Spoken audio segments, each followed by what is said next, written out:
I want to talk about squats with you. Most of us have squats as a regular part of our workout routine, and we can get into bad habits and maybe not be aware of what we're doing and how we can fix it. Now, I am not suggesting that we all need to be able to go down into this Asian or primal squat. That may be a goal, and it's a great goal for you.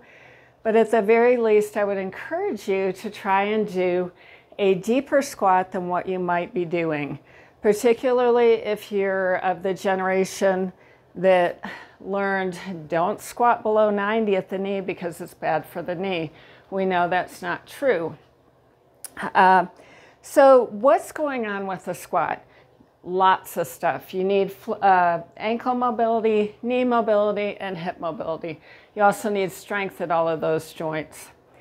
So as you come down, a couple things that we'll tend to do. We'll tend to do a more shallow squat, whether it's because we get tired or we just aren't paying attention. We'll tend to do a shallower squat. So we miss out on strengthening through this deeper range of motion. And then the other thing we'll do is bring our arms forward and come up. A lot of people do it. There's nothing inherently bad with it. Just a few things to watch for. First of all, a lot of times you'll hunch up your shoulders, create a lot of tension through here. Also can do a lot of movement without getting much in the legs. So you want to make sure that you're really bending at the knees and dropping the hips.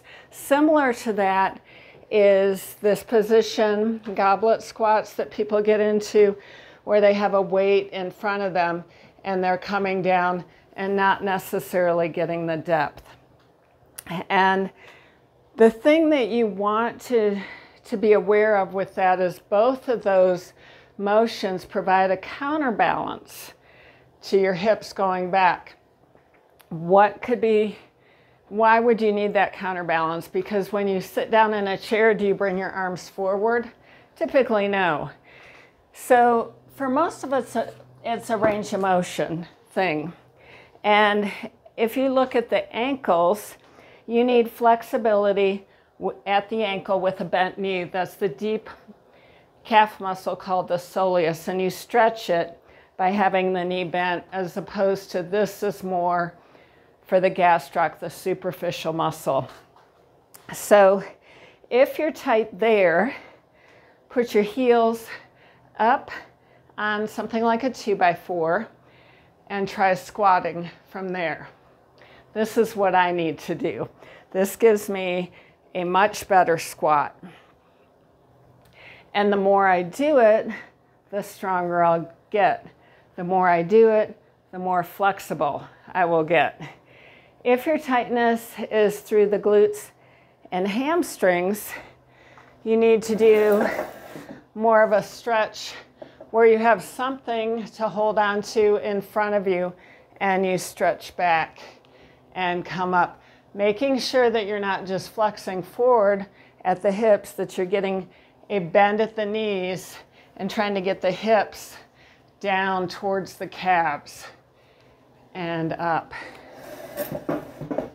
So again, you may not want to do that full Asian primal squat, but it's worth your time to think about getting a deeper squat for more flexibility, more range of motion, more functional strength through that wider range of motion, instead of a relatively short range of motion, so you get the most out of your squats.